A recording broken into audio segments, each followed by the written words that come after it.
todos unidos formando un solo cuerpo, un pueblo que en la Pascua nació.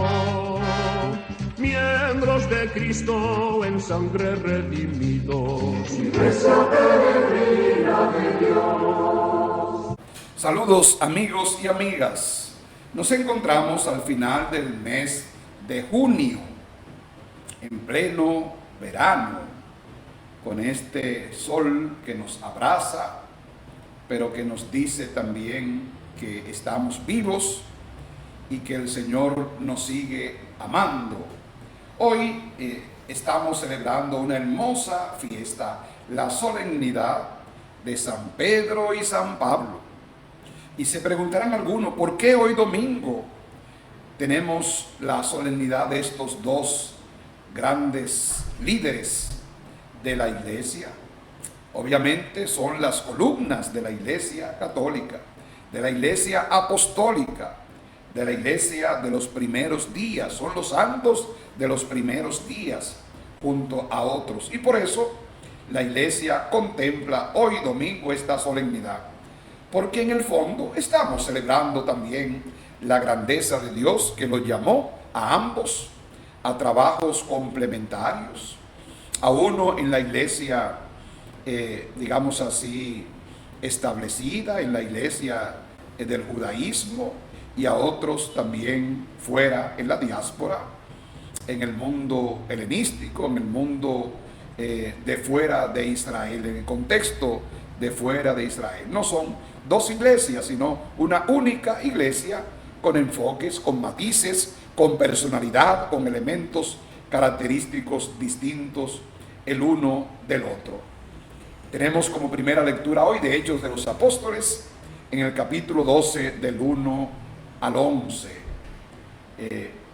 El relato que Lucas ha elaborado sobre esta llamada liberación de Pedro de la cárcel en torno a la fiesta de Pascua es uno de los más sugerentes y delicados que el autor Lucas ha presentado.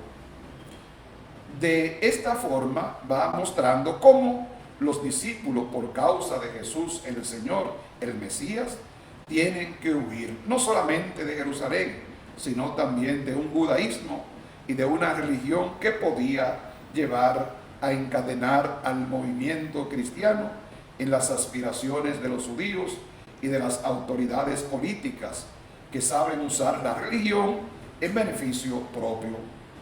Este relato viene después que Pedro ya ha abierto el camino a los paganos en la familia de Cornelio, si lo encontramos en Hechos 10 y capítulo 11, y la fundación de la comunidad de Antioquía, que se va a convertir en la alternativa a Jerusalén en todos los sentidos. Conviene que lleguemos al sentido último de este relato que Lucas nos presenta, que no simplemente es la liberación milagrosa de Pedro de la cárcel, sino que va mucho más allá. Pedro en la cárcel está todavía en medio de esta situación, la esperanza del pueblo judío, y con Pedro gran parte de la iglesia que vive en Judea.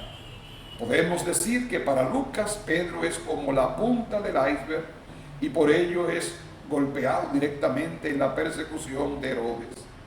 De ahí que las consecuencias definitivas de esta persecución urdida después del judaísmo oficial y ortodoxo le llevará a Lucas a esclarecer la identidad de la iglesia frente al judaísmo.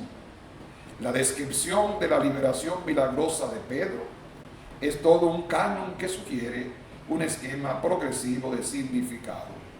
Pedro está preso durante la fiesta de Pascua y los ázimos, los días siguientes a la Pascua, lo cual es revelador como confrontación entre la fuerza de la Pascua judía y la Pascua cristiana, donde Jesús ha vencido a las cadenas de la muerte, resucitando de entre los muertos, mientras el judaísmo oficial espera que pasen las fiestas. El Señor de los cristianos va a actuar en medio de la situación de opresión que vive la iglesia, y Pedro a la cabeza, para manifestar dónde está la verdadera vida y la verdadera libertad. El papel de Pedro en esta liberación es meramente pasivo, porque es Dios quien convierte en verdadero protagonista por medio de un ángel. Así sucede mientras en los relatos de la liberación milagrosa, como en el Éxodo y en otros momentos. Luego, la liberación de Pedro no es más que la ocasión para describirnos el proceso de liberación de la iglesia, que se expresa magistralmente en el verso 11. Y me ha liberado de todas las esperanzas del pueblo judío. Como este es un versículo redaccional, es decir, propio de Lucas, podemos entender mejor la elección más importante que debemos sacar de la lectura de esta narración. La clave es el hecho bíblico de la intervención de Dios en favor de su pueblo, que ahora es la iglesia representada por Pedro. Por ello, desde el capítulo 10 se venía describiendo el proceso de liberación divina sobre el nuevo pueblo, la iglesia, de tal manera que la protesta de los circuncisos era una muestra del sueño que invadía a la comunidad de Jerusalén, mientras Dios daba muestra de su voluntad liberadora. Lucas ha querido terminar de describir todo esto bajo el proceso semiológico de la cárcel, en el contexto de la fiesta de Pascua, para dar fuerza teológica de la liberación de la esclavitud, como en los tiempos del Éxodo. Pedro se ha de marchar de Jerusalén, de lo que representa la ciudad santa para el judaísmo. Es el signo que ha escogido Lucas para decir que comienza una nueva etapa para la iglesia primitiva, una nueva experiencia, alejándose sustancialmente del judaísmo. Una segunda lectura tomada de la segunda carta a Timoteo en el capítulo 4 del 6 al 8 y el 17 al 18. El elogio del predicador del Evangelio. La segunda carta de Timoteo es un discípulo que no puede olvidar a Pablo, que lo tiene en su corazón y en su memoria, que vive pensando que el predicador del Evangelio está vivo y lo estará siempre. En eso lleva el corazón y en eso tiene la razón para que el autor de este escrito post-paulino ha sufrido el martirio, sin duda, pero como su Señor sigue vivo y su historia se hace memoria viva. Él fue quien, sacado de su judaísmo, de su vida personal, de su manera de entender a Dios y la salvación, ha dado la vida por el Evangelio hasta la muerte. Este autoelogio de Pablo es, desde nuestro punto de vista, un elemento interesante, una imitación que se hace de una persona repitiendo lo que ha dicho y recordando en el modo de hablar sus gestos y ademanes, ordinariamente con el fin de llevarlo a la plenitud. Esta definición se ajusta en toda esta imagen, menos en el objetivo final. En el caso de nuestro texto, no es precisamente para ridiculizarlo, sino para elogiar al apóstol, que lo ha abandonado todo por el Evangelio de la gracia y la salvación para todos los seres humanos. Se quiere resaltar y ver a una comunidad cómo se sintió Pablo al final de su vida, desde luego no desesperado, sino entregado en la libación al Señor, Salvador de todos los hombres. La muerte así no es más que el camino que lleva a la verdadera vida. Pablo no hizo carrera en el cristianismo, sino que le ofreció a hombres y mujeres de todos los ámbitos religiosos y humanos la liberación de la angustia a la que estaba sometido.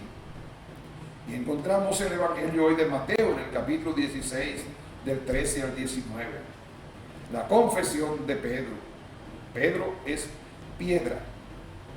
El texto de la confesión mesiánica de Pedro nos ofrece una de las lecturas más discutidas de la exégesis de Mateo, en su probable fuente de Marcos 8:27. La confesión es de otro tono y además no están presentes las palabras sobre el primado. Es evidente que la tradición católica ha hecho un tipo de lectura que tiene marcada por la sucesión apostólica de Pedro. Desde luego, de valor histórico, que Simón, uno de los 12, recibió el sobrenombre o el apodo de Kefa en arameo, o Kepas en griego, y que sería traducido como Petrus en griego, que significa roca.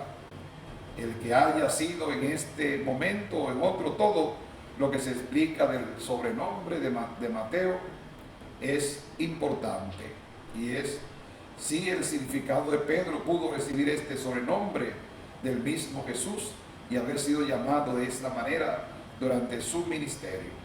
Pedro, en el texto en cuestión de Mateo 16:13, el campo es interesante y los elementos también a resaltar. Lo que sí tenemos que resaltar es al referirse a la confesión que Pedro acaba de pronunciar, vendría a ser como un decir que Simón recibe un nombre nuevo, porque ha hecho una confesión decisiva y fundamental sobre la que ha de construirse la iglesia. Cada evangelista ha redactado la confesión de Pedro según sus preocupaciones teológicas y eclesiales. Las de Mateo están bien claras sobre el conjunto del texto de hoy. La palabra de Jesús a Pedro también tiene su interés muy particular y lleva también a ser coherente en pensar que la iglesia posterior necesitó reivindicar la figura de Pedro como testigo cualificado y como primero entre los dos. No deberíamos exagerar, como se hace frecuentemente, que los corrientes de la palabra laudatoria de Jesús no llevan directamente a la misma palabra de él.